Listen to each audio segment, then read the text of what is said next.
Hi everyone, my name is Eras and today we are moved in a new lecture and in this lecture we will try to cover some different topic with different ideas and many other different things, right?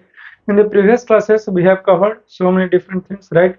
So in this way we will also learn so many different topics in this particular lecture, right? मुझे यकीन है कि जो कुछ भी मैंने previous lecture में तेरे से बतलाया है वो सभी चीज़ों को अच्छे तरीके से आपने पढ़ा होगा और सीखा होगा, राइट?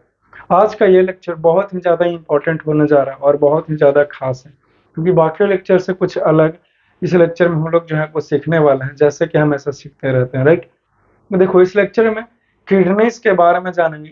किडनी जो है वो किस प्रकार से हमारे ब्लड को फिल्टर करता है, किस प्रकार से यूरिन जो है वो बनता है, किस प्रकार से यूरिन बाहर आउट हो जाता है, right?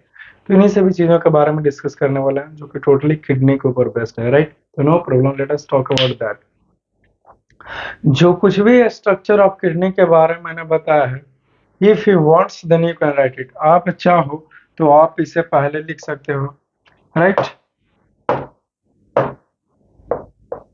If you wants you can write it. आप चाहो और आप इसे लिख डालो, राइट? देखिए पहले मैं तुझे बोर करने से पहले पहले डायरेक्ट मैं सीधे सीधे फिगर को एक्सप्लेन कर देता हूँ। ये जो कुछ भी मैंने लिखा है, राइट, ये भी जो कुछ भी मैंने लिख डाला है वो मैं इस फिगर के माध्यम से आपको समझा देता हूँ और सिखा देता हूँ, राइट? देखिए ये हमारा किडनी है और ये किडनी का स्ट्रक्चर है, ठीक है? तो किडनी के स्ट्रक्चर में एक ट्यूब की तरह कप शेप्ड स्ट्रक्चर होता है, उसको हम लोग बोमेंस कैप्सूल का नाम दिया है, राइट?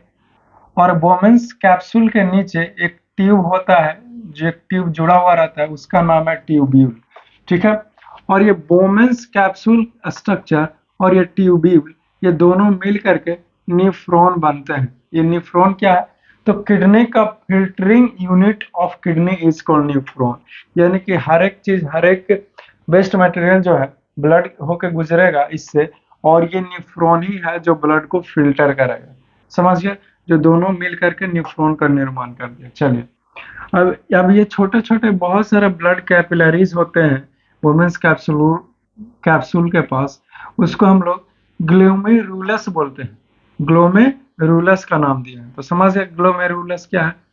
अब ये ट्यूब्यूल के नीचे एक यूरिन कलेक्टिंग डक्ट, जहाँ पे यूरिन जो है वो जाता है कलेक्ट होने के लिए, तो उसे हम लोग यूरिन कलेक्टिंग डक्ट बोलते हैं, राइट? अब देखिए होता क्या है, रेनल आर्टरी से डर्टी ब्लड जो है वो एंट्री लेता है, और जैसे ही डर्टी ब्लड एंट्री लेता है यहाँ से वो आ जाता है सीधे सीधे इसी बोमेंस कैप्सूल ट्यूब में, और यहाँ पे जो है वो ये ग्लोमेरुलस यानी कि ये इसके कैपिलरीज है, इससे होकर के गुजरता है और फिर ये फिल्टर हो जाता है। अब फिल्टर जैसे ही हो जाता है तो जो प्योर ब्लड है वो फिर इसके थ्रू, रेनल वेन के थ्रू वापस से बॉडी में आ जाता है, राइट? और जो कुछ भी यूरिन वगैरह सब बना वेस्ट मटेरियल के रूप में वो यहाँ पे आ जाएगा, और फिर यहाँ से फाइनली यूरेटर से के पास आएगा, और यूरेटर के थ्रू ये ब्लैडर में जाएगा, और ब्लैडर से यूरिन जो है ब्लैडर में यूरिन जमा हो जाएगा, और फिर यूरेथ्रा के थ्रू बाहर पास आउट हो जाएगा, राइट? तो इस प्रकार से जो है वो किडनी हमारा जो है वो वर्क करता है, I mean to say that, के काम करता है। तो एक लाइन में मैंने इसे समझा दिया इस फिगर को, तो ये फिगर जो है वो बनाना जरूरी है। बताया गया कि the structure of A kidney, यानी कि किडनी का स्ट्रक्चर तो कुछ इसी प्रकार से, राइट? तो ये तुम्हें तो लगा कि बहुत ही शॉर्ट है, जबकि इतना सारा कुछ जो जानकारी है, ये सभी जानकारी है जो मैंने एक लाइन में यहाँ पे आपको बतला दिया, राइट? तो आपको करना क्या है? करना ये है कि ऐसा बहुत सारा चीज है जो मैंने इस पॉइंट्स में लिखा जहाँ कंपटीशन वगैरह समय पूछे जाते हैं, और यहाँ भी बहुत सारे पॉइंट है जहाँ से कंपटीशन में और क्वेश्चंस वगैरह सब जो है वो क्रिएट हो सकते हैं। तो इन सभी चीजों को एक्सप्लेन करूंगा, राइट? अब ये हो गया ना। अब ये जो स्ट्रक्चर तुम देख रहे हो, ये जो स्ट्रक्चर, बट ये देखो, ये पेज नंबर पहला है, इसे तुमने सबसे पहले लिखा। इसके बाद नेक्स्ट पेज ये, तो इसे भी तुम लोग जो है वो लगातार लिख लो। और जब ये लिख लिया तो इसको लिखने के बाद ये फिगर को बना लेगा। मैं आपके स्क्रीन से साइड हट गया हूँ, आपको निर्देश दे रहा हूँ, राइट? ठीक है, एक बार वापस से वीडियोस को 10 सेकंड पीछे कीजिए और फिर ये सब कुछ कर ले सकते हो। ठीक है, और जब ये हो गया तो फिर हम लोग ये जो न्यूफ्रॉन वगैरह सब करते हो उसका स्ट्रक्चर को जानेंगे। If you want you can write it, आप चाहो और आप इसे लिख डालो, है कि नहीं? चलिए लिख लिया, ये भी लिख लो जल्दी से। ये कुछ भी जो कुछ भी बताया हूँ वो इस फिगर में मैं एक लाइन में समझा देता हूँ। चलिए देखिए ध्यान दीजिए यहाँ पे, ये वही वो है, ये ग्लोमेरुलस जो कहा था, छोटे छोटे ब्लड वगैरह ये सब होते हैं, राइट? आई मीन टू से कि ब्लड कैपिलरीज वगैरह ये सब होता है। हाँ, वोमेन्स कैप्सूल है ये, राइट? तो यहाँ पे जो है वो वो क्या होगा कि डर्टी ब्लड जो है वो एंट्री लेगा, ठीक है? डर्टी ब्लड कंटेनिंग वेस्ट वो एंट्री लिया। ग्लोमेरुलस यहाँ पे ब्लड कैपिलरीज वगैरह है, वोमेन्स कैप्सूल वगैरह ये सब है, और इधर ट्यूबिल हो गया, और यहाँ पे ये फिल्ट्रेट होना शुरू हो जाएगा, राइट? और इसमें इसमें जो है वो इसमें जैसे ही एंट्री लेगा तो जो यूजफुल मटेरियल होगा, जैसे अमीनो एसिड हो गया, प्रोटीन्स वगैरह सब हो गया, ग्लूकोज वगैरह सब हो गया, तो ब्लड में एब्जॉर्ब हो जाएगा ब्लड कैपिलरीज के द्वारा, इसमें ये वाला पाइप में, ठीक है? ठीक है, और ये वाला पाइप में भी ब्लड कैपिलरीज है, तो इसके थ्रू जो है वो ब्लड में ये एब्जॉर्ब हो जाएगा, राइट? चलिए तो कॉन्सेप्ट क्लियर हो गया। और जो लिक्विड रह जाएगा, बेस्ट मटेरियल जो लिक्विड है वो इसमें रह जाएगा, इसी ट्यूब में, ठीक है? जो कि क्या है, वो यूरिन है। और ये जो यूरिन जो इसमें हुआ वो क्या हो जाए, some water some salts and all urea form urine, जो है वो यूरिन बना। अब ये आ जाएगा कलेक्टिंग डक्ट में, कलेक्टिंग डक्ट में आ जाएगा। अब कलेक्टिंग डक्ट में यूरेटर के मदद से ब्लैडर में चला जाएगा यूरिन, और फिर यूरेथ्रा के थ्रू जो है वो यूरिन पास हो जाएगा। लेकिन यहाँ पे ये ब्लैडर में जमा हो गया यूरिन, ठीक है? और फिर जैसे ही ब्लड प्योर हो गया, तो प्योर ब्लड तो था इसमें, ठीक है? अब प्योर ब्लड जो है वो क्लीन्ड है, ये वापस से चला जाएगा बॉडी में। तो ये कुछ इस प्रकार से होता है, all glucose all amino acid most salts and most water reabsorb in blood है, यूरिया नॉट रीअब्जॉर्ब। वो यूजफुल मटेरियल रीअब्जॉर्ब हो जाएंगे, यूरिया जो है वो इसी में रह जाएगा, यानी कि ऑब्जर्व जो है वो नहीं होगा। तो यही चीज जो है वो मैं आपको सिखा रहा हूँ, right? Diagram to show the working of human excretory system, यानी कि ह्यूमन एक्सक्रीटरी सिस्टम जो है वो किस प्रकार से वर्क करता है, तो कुछ इसी प्रकार से वर्क करता है। If you want you can right. इतने सभी चीजों को बारे में सीख लिया, तो एक लाइन में मैंने इसे भी आपको जो है वो समझा दिया हूँ, राइट? चलिए अब नेक्स्ट समझने का प्रयास करते हैं। If you want you can write it, आप चाहो आप लिख लो। रेनल फेलर, एक किडनी फेलर एक टॉपिक है, इसे भी लिख लो, समझा दूंगा, चिंता की कोई बात नहीं। ये फिगर बस देखने के लिए, ये भी फिगर बस देखने के लिए है, ठीक है? अब एक ये भी लिख लीजिए। चलो if you want you can write it, आप चाहो आप इसे लिख लो। हाँ जी, लिखना जरूरी है। अब एक टर्म आता है कि किडनी जब फेल कर जाएगा, ठीक है? ये फिगर बनाना जरूरी है, ये भी लिख लो। ये तो लिख लिया है, ये भी लिख लो। एक क्वेश्चन है, इसका आंसर जो है वो एक्सक्रेशन हो जाएगा, ठीक है? अब ये फिगर को भी बनाना अनिवार्य है। चलो इसे बनाओ जल्दी से। अब चलिए देखिए, आइए इसे समझने का प्रयास किया जाए, राइट? अब देखो, किडनी जब खराब हो जाता है तो उस केस में क्या करना है, और तो किडनी पर काम चला लेंगे सर। जैसे मान लेते हैं कि दोनों किडनी जो है वो खराब हो गया, तो क्या करेंगे? तो उसके समय एक टर्म आता है डायलिसिस। डायलिसिस एक ऐसा मशीन है जो हमारे ब्लड को क्लीन करता है और यूरिन को अलग कर देता है, राइट? चलिए, तो उसे ही हम लोग डायलिसिस का नाम देते हैं। अब जो व्यक्ति का जो क्या बोलते हो, ये दोनों किडनी खराब हो गया है, अब उसको क्या करेगा? उसको हेमोडायलिसिस जिसे बोलते हो, या फिर डायलिसिस पर बैठा दिया जाएगा। 6-6 घंटा 8-8 घंटा होता रहता है, बहुत ही कष्टदायक रहता है, समझ गया ना? और अब चलना फिरना तो दूर की बात। जो एक वेन होगा यहाँ से, वो pump to push blood through dialysis, जो ऐसा जो ब्लड है, आर्टरीज, आर्टरीज में जो बेस्ट ब्लड होते हैं, गंदा खून, यानी कि इसके साथ यूरियाज वगैरह ये सब है, यूरिन वगैरह सब मिक्स्ड है, और भी बहुत कुछ है। तो ये जो है आर्टरीज के थ्रू ये ब्लड को, और यहाँ पे आएगा ब्लड, तो आएंगे ही आएंगे, राइट? क्योंकि यहाँ पे जो नीडल जो बैठा दिया गया है, अब यहाँ से ब्लड जो है वो पुश कर दिया जाएगा, डर्टी ब्लड जो है वो इस चैम्बर में आ जाएगा, ठीक, ठीक है? और इस चैम्बर जो है ये जो देख रहे हो इसके जैसा, ये जिस प्रकार से ब्लड कैपिलरीज हमारे उस किडनी में था, उसी प्रकार से ये सेमी परमिएबल इन नेचर बनाया गया है इसको इस प्रकार से, राइट।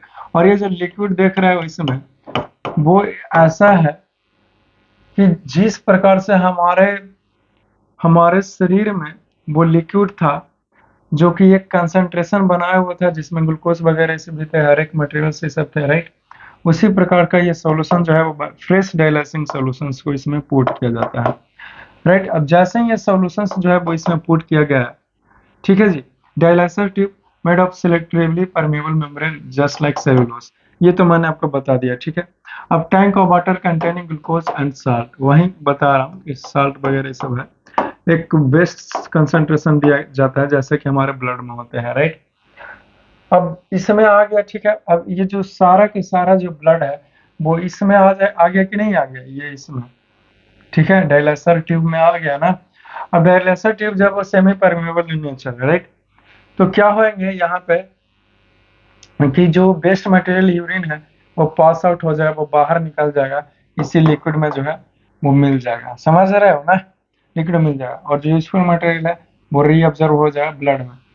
तो यहाँ से जो है वो यूजफुल ब्लड जो है, यानी कि ब्लड जो है वो फिल्ट्रेट हो जाता है इसी में, ठीक है। यूरिन जो है वो इसमें लिक्विड में आ जाती है, और यहाँ से जो है वो used dialysis solution containing waste from blood जो है वो इससे बाहर पास आउट हो जाएगा, ठीक है। और जो यूजफुल ब्लड हुए, क्लीन ब्लड हुआ, वो वापस से हमारा ये वेन है, हाथों का ये वेन है, नस है, तो इसमें जो है वो चला आएगा, समझ रहे हो। तो कुछ इसी प्रकार से जो है वो हेमोडायलिसिस डायलाइसिंग या फिर डायलिसिस मशीन जो है वो काम करता है, जैसे हमने आपको एक्सप्लेन कर दिया यहाँ पे ऑलराइट, राइट। तो इफ यू वांट सीखना, राइट, आप चाहो और आप इस फिगर को अच्छे तरीके से बना लो, राइट। चलिए बना लिया, नहीं बना लिया, चाहे पहले हो तो बना लिया हो ना, ठीक है जी। तो मुझे यकीन है कि आपने इन सभी चीजों को लिखा होगा, राइट। आपको शांत रहने कहते हैं तो शांत रहते हैं, चलो इसे लिख लिया है ना। चलिए, very good and very nice, right, obviously yes. तो जो कुछ भी था इस लेक्चर में बताना चाहते थे वो मैंने ऑलरेडी बता दिया, बट ऐसा बहुत सारे पॉइंट्स हैं जो हमने लिख रखा है आपके लिए बताने के लिए, जो कि इम्पोर्टेंट है, ताकि नोट्स भी तैयारी हो गया होगा।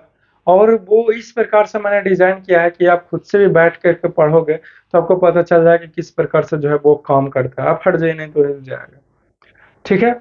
चलिए, तो ध्यान दीजिए, यहाँ पे आपको लेके चलता हूँ शुरू से। चलिए, तो यहाँ से मैंने शुरू किया था, अब लाइन बाय लाइन जो है वो फोकस करते हैं। तो वैसे विद्यार्थी जो चीज़ों को लाइन बाय लाइन करके समझना चाहते हो, तो उसके लिए मैंने यहाँ पे खास इंतजाम करके रखा है। तो आइए चलिए जानते हैं, कोई दिक्कत नहीं है, राइट। देखिए, तो स्ट्रक्चर ऑफ किडनीज के बारे में, ठीक है जी, तो इसे समझने का प्रयास किया जाए, right. Each kidney is made up of a large number of excretory units called nephrons. जो भी किडनीज होता है, दोनों किडनीज जो है वो एक large number of excretory unit से बना हुआ है, जिसको हमने निफ्रॉन्स का नाम दिया है, राइट। तो ये बोर्ड के लिए इंपॉर्टेंट है, और बोर्ड में एक नंबर ऑब्जेक्टिव में जो है वो बोर्ड एग्जामिनेशन में यहाँ से पूछ सकता है, तो इसको डबल टिक आउट कर ले। पूछा कि large number of excretory units जो है वो क्या कहलाए हैं, क्या कहते हैं किडनीज में, ठीक है, तो निफ्रॉन्स कहते हैं, राइट। चलिए, और किडनी जो है वो न्यूफ्रॉन से मिलकर के बना है। Next point, the nephrons has a cap shaped, यहाँ पे बैग होगा, BAG, cap shaped bag, bag bag की तरह है, ठीक है ना, एट इट्स अपर एंड, तो ऊपरी वाला भाग पे, विच इज कॉल्ड, जिसको हमने बोमेंस कैप्सूल का नाम दिया, राइट। तो बोमेंस कैप्सूल से भी एक नंबर ऑब्जेक्टिव जो है वो बनता है, right.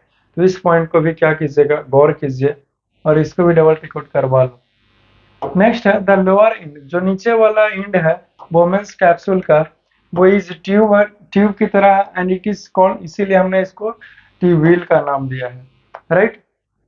Next line, the बोमेंस capsule, जो बोमेंस कैप्सूल है एंड द ट्यूबिल है, टेकन टुगेदर, वो दोनों को एक साथ लिया जाए, मेक ए न्यूफ्रॉन, तो वो न्यूफ्रॉन का नाम देता है। वोमेंस कैप्सूल और ट्यूब्यूल को दोनों एक साथ लेंगे तो उसको जो है वो न्यूफ्रॉन में बन गया। ठीक है, जैसे चीनी नमक, चीनी और पानी को मिलाएं तो कैसे शरबत बन जाता है, इसी प्रकार से दोनों को लेंगे न्यूफ्रॉन बन जाएगा। नेक्स्ट है one end of the tubule, एक एंड ट्यूब्यूल का वो कनेक्टेड रहता है किसी से, तो वोमेंस कैप्सूल से, right. And it's other and, और उसका दूसरा एंड जो है वो कनेक्टेड रहता है किसी से, यूरिन, यूरिन कलेक्टिंग डक्ट से ऑफ किडनीज, जो कि किडनीज का ही हिस्सा है, right. Next, the Bowman's capsule contains, एक बंडल, बंडल की तरह वोमेंस कैप्सूल जो है वो कंटेन किया हुआ है, जिसको ब्लड कैपिलरीज बोले हैं, विच इज कॉल्ड, जिसको ग्लोमेरुलस भी बोले थे, देखे थे ना। और ग्लोमेरुलस का प्लूरल नाम है ग्लोमेरुली। ठीक है जी, तो ये भी पूछ सकता है कि ग्लोमेरुलस को प्लूरल में क्या बोलते हैं, तो ग्लोमेरुली बोलते हैं। नेक्स्ट है one end of the glomerulus, एक एंड ग्लोमेरुलस का वो अटैच्ड रहता है किसी से, तो रेनल आर्टरी से अटैच रहता है। ठीक है, विच ब्रिंग्स, जो क्या करता है, डर्टी ब्लड को धोने का कार्य करता है, containing urea waste into it, जो भी यूरिया वेस्ट वगैरह सब रहा ब्लड में वो सबको ढोने का काम करता है, राइट। नेक्स्ट है the other end of the glomerulus, लेकिन जो ग्लोमेरुलस का दूसरा एंड है वो कम्स आउट वोमेंस कैप्सूल, वो वोमेंस के साथ बाहर ही एग्जिस्ट करता है एज ए ब्लड, वो ही ब्लड के रूप, कैपिलरीज के रूप में। ठीक है, जो कि सराउंड्स करता है ट्यूब्यूल्स के चारों तरफ में, न्यूफ्रॉन एंड फाइनली जॉन्स, और फिर अंततः वो जॉन्स करता है रेनल वेन को। ठीक है, जो कि प्योर ब्लड को कैरी करने का कार्य करता है रेनल वेन, राइट। तो इससे तो आपने लिख ही लिया होगा, पहले ही लिख लिया होगा। ठीक है, if you wants but you can also right it, right. नहीं, दोबारा नहीं लिखना, अगर छूट गया तो लिखने के लिए बोला मैं। नेक्स्ट समझने का प्रयास करते हैं, राइट। बता रहा हूँ कि the functions of glomerulus, glomerulus का फंक्शन इतना है कि वो फिल्टर करता है ब्लड को, जो पासिंग थ्रू इट, जो भी ब्लड उससे पास कर रहा है उसको फिल्टर करेगा। नेक्स्ट है ओनली द स्मॉल मोलिक्यूल, जो छोटे छोटे मोलिक्यूल्स है, सब्सटेंसेस जो है वो प्रेजेंट इन ब्लड, जो ब्लड में जमा रहता है, जैसे में ग्लूकोज हो गया, अमाइनो एसिड हो गया, साल्ट हो गया, यूरिया हो गया, वाटर एक्सेट्रा, वो पास कर जाएगा ग्लोमेरुलस से एंड कलेक्ट हो जाएगा फिल्ट्रेट के रूप में इन द वोमेंस कैप्सूल, जो कि वोमेंस कैप्सूल में जमा हो जाएगा। Next line, the large molecules like proteins और blood cells can not pass, वो पास नहीं कर सकता थ्रू ग्लोमेरुलस के कैपिलरीज के, एंड हेंस वो रिमेंस यहाँ पर सिंगल स्पेस बिहाइंड, वो रह जाता है ब्लड में ही, वो रह जाता है। ठीक है ना, जो बड़ा बड़ा मॉलिक्यूल्स वगैरह सब है वो नहीं फिल्टर हो पाता। The function of tubule of nephron, जो ट्यूब्यूल है न्यूफ्रॉन का, उसका फंक्शन इतना ही है, वो अलाउ द सिलेक्टिवली री अब्जॉर्प्शन, वो सिलेक्टिवली इन नेचर है, जो री ऑब्जर्व कर लेता है यूजफुल सब्सटेंसेस को, ग्लूकोज वगैरह, अमाइनो एसिड को, साल्ट वगैरह सब को, वाटर को, इनटू द ब्लड कैपिलरीज में। ठीक है, वो ब्लड कैपिलरीज में ही कर लेता है, ब्लड कैपिलरीज के माध्यम से ब्लड में जो है वो चला जाता है इसको material. Next, what the best material, लेकिन जो बेस्ट मटेरियल है यूरिया वगैरह से हो गया, वो remains behind in the tube, वो ट्यूब में ही रह जाता है, जो कि यूरेटर के थ्रू ब्लडर में पास करेगा और फिर यूरेटर के थ्रू बाहर निकल जाए टॉयलेट के रास्ते। It does not gate reabsorb into blood capillary, बस यूरिया ही है जो वापस से रीअब्जॉर्ब नहीं होता, इसीलिए जो है वो टॉयलेट बनते हैं और बाहर उसको पुश आउट कर दिया जाता है, right. If you wants you can write it, आप चाहो और आप इसे लिख डालो, राइट। चलिए नेक्स्ट, ये तो हो गया। तो वही ये स्ट्रक्चर है जिसके बारे में मैंने एक्सप्लेन किया था। अब देखो वर्किंग ऑफ एक्सक्रेटरी सिस्टम, जो हमारा एक्सक्रेटरी सिस्टम है वो आखिरकार किस प्रकार से वर्क करता है, तो इसी के बारे में हम लोग बातें करते हैं और समझने का प्रयास करते हैं। We will describe diagram of nephrons, nephrons का डायग्राम को हम लोग जब एक्सप्लेन करने वाले हैं। बता रहा हूँ कि द डर्टी ब्लड, जो डर्टी ब्लड है कंटेनिंग जैसे वेस्ट है, यूरिया वगैरह ये सब है, वो ब्रॉट बाय रेनल आर्टरी, वो जो कि रेनल आर्टरी के द्वारा लाया जाता है, वो इंटर करता है ग्लोमेरुलस को। ठीक है, दी ग्लोमेरुलस क्या करता है, फिल्टर कर देगा, इस ब्लड को फिल्टर कर देता है। नेक्स्ट है, तो ये पूछ सकता है कि ग्लोमेरुलस क्या करता है, तो डर्टी ब्लड को फिल्टर करने का कार्य करता है ग्लोमेरुलस, जिसके पास ब्लड कैपिलरीज होता है। ड्यूरिंग फिल्ट्रेशन, फिल्ट्रेशन के समय द सब्सटेंसेस, जैसे सब्सटेंस हो गया ग्लूकोज, अमीनो एसिड हो गया, साल्ट हो गया और वाटर हो गया, यूरिया हो गया एक्सेट्रा, जो कि प्रेजेंट रहता है ब्लड में, वो पास करेगा बोमेंस कैप्सूल की ओर, ठीक है। एंड देन उसके बाद इंटर करता है ट्यूब्यूल ऑफ नेफ्रॉन में, नेफ्रॉन का जो ट्यूब्यूल है वहाँ एंट्री लेता है। Next line, when the filtrate contain, जो फिल्ट्रेट है वो कंटेनिंग यूजफुल सब्सटेंसेस को लिए हुआ रहता है, एज वेल एज वेस्ट को भी, वेस्ट को भी रहता है जो फिल्टर होने वाला है, वो पास थ्रू द ट्यूब्यूल, जो कि ट्यूब्यूल से होकर के गुजरेगा। देन द यूजफुल सब्सटेंसेस, जो यूजफुल सब्सटेंसेस है लाइक जैसे में हो गया, ग्लूकोज हो गया, अमाइनो एसिड हो गया, मोस्ट साल्ट्स हो गए, वाटर हो गया एक्सेट्रा, और रीअब्जॉर्ब, वो पुनः से रीअब्जॉर्ब हो जाएगा, जो यूजफुल सब्सटेंसेस है जो कि मैंने अभी रीड किया, इनटू द ब्लड, वो ब्लड में रीअब्जॉर्ब हो जाएगा, किसके द्वारा, तो थ्रू ब्लड कैपिलरीज के द्वारा, राइट। लेकिन यूरिया वो नहीं रीअब्जॉर्ब होगा। ओनली द बेस्ट सब्सटेंसेस, जो बेस्ट सब्सटेंसेस है यूरिया है गया, और सम अनवांटेड साल्ट भी जो नहीं चाहिए, एक्सेस वाटर वगैरह इसे, जो remain behind in the tube, वो सब के सब ट्यूब में ही रह जाएगा वहीं पे। The liquid left behind in the tubule is urine, जो लिक्विड वहीं जो बोला कि रह जाए, जो लिक्विड जो रह गया वहीं है हमारा यूरिन, ठीक है ना, यानी कि टॉयलेट वहीं है हमारा, ठीक। चलिए इसे लिख लीजिए, नेक्स्ट मूव करता हूँ, ठीक है। चलो तो ये नेक्स्ट लाइन है और इसे भी समझा जाए, ठीक है जी।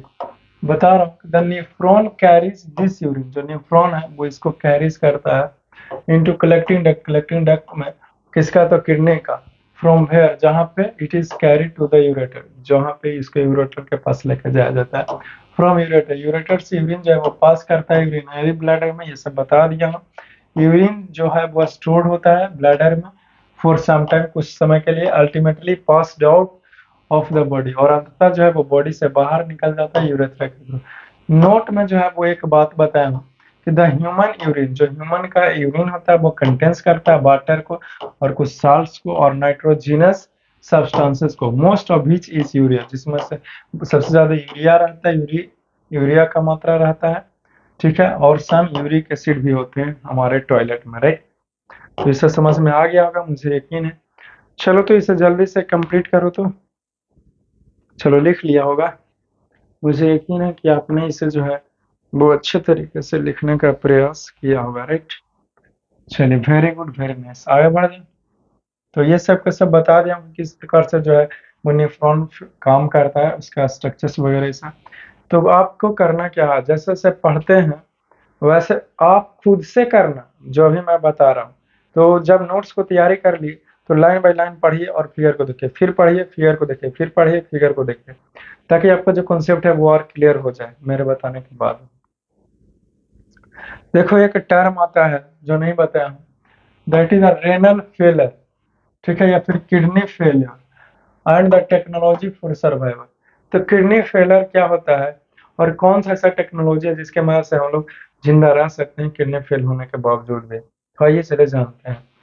तो बता रहा हूँ कि इन्फेक्शन इन द किडनी, जो इन्फेक्शन होता है किडनी में, या फिर इंजरी वगैरह चोट आ गया किडनीज में एक्सीडेंट के चलते, या फिर वेरी हाई ब्लड प्रेशर हमारे बॉडी में, या फिर हाई ब्लड शुगर है और restricted blood flow to the kidneys, या फिर किडनीज के पास बहुत कम मात्रा में ब्लड जा रहा है, कैन डैमेज द किडनी, तो किडनीज को डैमेज कर दे सकता है, ठीक है। क्योंकि किडनी में जो ब्लड है वो आर पार नहीं जाएगा तो दिक्कत है ना। कहने का अर्थ ये हुआ कि किडनी में ब्लड एंट्री नहीं लेता और ब्लड उससे बाहर नहीं निकल रहा है तो दिक्कत है ना, खराब हो जाएगी kidney, due to which they stop working, जिसके कारण जो है वो किडनी स्टॉप कर सकते हैं, इतना सारा कारण।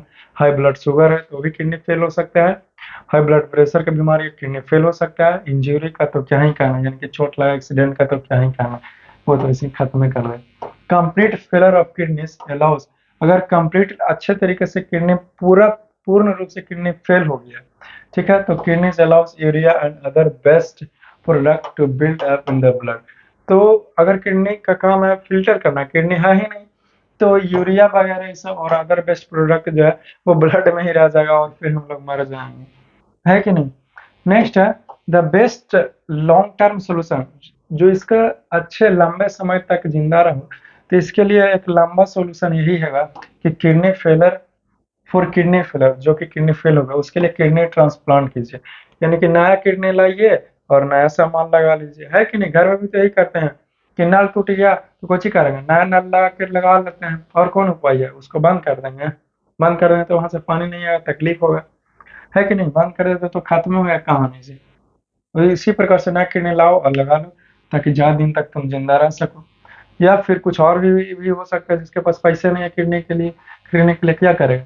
तो ये तो सबका किडनी नहीं लगता, मैच करना चाहिए ब्लड ग्रुप वगैरह सब, बहुत सारा चीज डिपेंड करता है, डॉक्टर वहां बताएगा, चिंता करने की कोई जरूरत नहीं। If A kidney transplant is not possible, अगर किडनी ट्रांसप्लांट किसी प्रकार से नहीं हो पाया, हो सकता है चाहे खरीद नहीं पाया, चाहे कुछ भी हो, ड्यू टू सम रीजन, कुछ रीजन से, देन तो इस केस में क्या होगा, then patient with kidney failure, तो वैसा व्यक्ति जो जिसको किडनी फेल हो गया है, वो ट्रीटेड विथ पीरियोडिकली, उसको समय से उसको ट्रीटमेंट किया जाएगा ऑन ए किडनी मशीन, एक किडनी मशीन का, जिसे हेमोडायलिसिस कहते हैं या फिर डायलिसिस बोलते हैं, किडनी मशीन से, बाई प्रोसीड्यूर कॉल्ड डायलिसिस, वही एक प्रक्रिया है जिसका नाम है डायलिसिस। दिस इज बिकॉज, ऐसा क्यों? क्योंकि kidney machine can do the work of damaged kidneys, क्योंकि किडनी मशीन जो है, यानी कि डायलिसिस मशीन जो है, वो एक किडनी की तरह काम करता है, और किडनी तुम्हारे पास नहीं है तो इसका सहारा तो लेना पड़ेगा। नेक्स्ट है the kidney machine, kidney machine जो है, और उसको कहते हैं आर्टिफिशियल किडनी। ठीक है, तो एक नंबर ऑब्जेक्टिव के लिए इंपॉर्टेंट है। Next point, artificial kidney is a device, artificial kidney क्या है?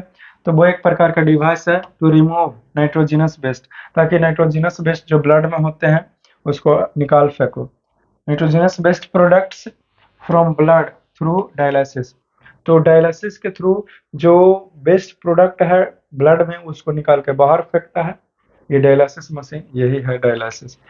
चलिए, ये सब कुछ कंप्लीट होता है। If you want you can write it, आप चाहो इसे लिख लो। आगे बढ़ता हूँ, ये सब फिगर है, किडनी इस प्रकार से दिखता है। ठीक है, ट्रांसप्लांट कराने के लिए डोनर के में से ही निकला हुआ किडनी से। ठीक है, ये देखने में कैसा लग रहा है, लेकिन इसके अंदर एकदम पूरा प्रक्रिया चलता है। चलो देख लो, ये महिला का किडनी खराब है, ये डायलिसिस मशीन पर ऐसे लेटी हुई है, पड़ी हुई है, पूरे के पूरे ये डायलिसिस मशीन ही है, देख लो। ठीक है, चलिए आगे बढ़ता हूँ जी। तो डायलिसिस, वही हुआ डायलिसिस प्रक्रिया, फिर हेमोडायलिसिस, राइट। बता रहा हूँ, the blood of a person, जो पर्सन का खून है, हैविंग किडनी फेलियर, जिसको किडनी फेल हो गया, कैन बी क्लियर, उसको क्लीन कर सकते हैं रेगुलरली, लगातार रूप से। कैसे? तो यूजिंग ए किडनी मशीन का इस्तेमाल करके, या फिर डायलिसिस मशीन का इस्तेमाल करके, समझ लिए। तो वैसे व्यक्ति जिसका दोनों किडनी खराब है, फिर भी उसका ब्लड को क्लीन कर सकते हैं हम लोग। कैसे कर सकते हैं? तो डायलिसिस मशीन की मदद से, या फिर किडनी मशीन की मदद से, right. Next point, the procedure used for cleaning the blood, जो प्रक्रिया ब्लड को क्लीन करने के लिए इस्तेमाल किया जाता है of a person by separating the best को अलग करके, फ्रॉम इट, उसको ही हम लोग डायलिसिस का नाम देते हैं, राइट। अब मैकेनिज्म ऑफ डायलिसिस, अब डायलिसिस मशीन का या फिर किडनी मशीन का उसको मैकेनिज्म को समझते हैं, कैसे कैसे होता है, जो यानी कि स्ट्रक्चर को समझते हैं। बता रहा हूँ जी कि द ब्लड फ्रॉम आर्टरी, जो आर्टरी से ब्लड होता है, पेशेंट के आर्टरी से, जो आर्म में यानी कि हाथ में होता है, उसको इज मेड टू फ्लो, उसको जब वो फ्लो करवाते हैं डायलाइसर में, यानी कि dialysis machine of dialysis machine, वही बोल रहा हूँ, मेड ऑफ, जो बना हुआ है लॉन्ग ट्यूब से। ठीक है, सेलेक्टिवली परमिएबल मेम्ब्रेन है, लंबा लंबा ऐसे ट्यूब मेम्ब्रेन है, जिसको लाइक सेलुलोज की तरह परमिएबल है। Which are coiled, which are coiled, यहाँ पर दो वो लिखा गया, which are coiled in a tank, जो कि टैंक में इस प्रकार से कॉइल्ड था। अरे ऐसे से कॉइल्ड नहीं था जी, ऐसे ऐसे, वही तो बोल रहे हैं, ये कॉइल्ड था, जो कि कंटेनिंग क्या होता है, डायलाइसिंग समून सॉल्यूशन को, जो क्या है, ग्लूकोज वगैरह साल्ट सबका मिक्सर्स वगैरह सब रहता है। द डायलिसिंग सॉल्यूशंस कंटेन्स, वो क्या कंटेन्स करता है डायलिसिंग सॉल्यूशन? वाटर, ग्लूकोज हो गया, साल्ट हो गया, इन सिमिलर कंसंट्रेशन, वो भी similar concentration those in normal blood, जैसे कि नॉर्मल ब्लड में होता है, राइट। एज द पेशेंट जैसे कि ब्लड पास कराया जाता है थ्रू डायलिसिंग सॉल्यूशंस के मदद से, डायलिसिंग सॉल्यूशन में ब्लड को पास करवाया जाता है, डायलिसिंग सॉल्यूशंस के मदद से ब्लड को पास करवाया जाता है। तो मोस्ट ऑफ द बेस्ट, जितना भी बेस्ट होता है जिसमें यूरिया हो गया प्रेजेंट रहता है इन इट, वो पास कर जाएगा थ्रू सिलेक्टिवली परमिएबल मेम्ब्रेन के से, ये जो बेस्ट मटेरियल है वो पास कर जाएगा। ठीक है, सिलेक्टिव जो कि सेलुलोज की तरह होता है। सिलेक्टिवली परमेबल मेम्ब्रेन जो है वो सेलुलोज की तरह होता है। सेलुलोज ट्यूब इनटू द किस में, तो डायलाइसिंग सोल्यूशन में, ठीक है। आगे देखते हैं। और जो क्लीन ब्लड है वो उसी में रह जाएगा, उसको पंप्ड बैक कर दिया जाएगा वेन में पंप कर दिया जाएगा, ठीक है। ये इससे इम्प्योर ब्लड जाएगा, इसमें फिल्टर हो जाएगा और यहाँ से जो है वो वेन में वापस आ जाएगा। मैंने पहले एक्सप्लेन कर दिया। एक क्वेश्चन है, the kidney in human beings are the part of the system. जो किडनी ह्यूमन बीइंग्स में है, मानव में, वो किस चीज का काम करता है, वो किस चीज के लिए बना, न्यूट्रिशन के लिए, भोजन के लिए, कि रिस्पिरेशन सांस के लिए, कि एक्सक्रेशन यानी कि बेकार मटेरियल को बाहर फेंकने के लिए, कि ट्रांसपोर्टेशन यानी कि अन्य उन्हें सामान के इधर उधर करने के लिए, जैसे ग्लूकोज वगैरह से ब्लड में ट्रांसपोर्ट होता है ना वैसे। तो एक्सक्रेशन के लिए यानी कि वेस्ट मटेरियल को बाहर निकालने के लिए, अलग करने के लिए, ब्लड को फिल्टर करने के लिए, एक्सक्रेशन करने के लिए किडनीज होता है, राइट। तो ये हो गया और ये भी हो गया, अब तो कुछ बचा ही नहीं। तो ये जो चैप्टर था ये पूर्ण रूप से द एंड होता है,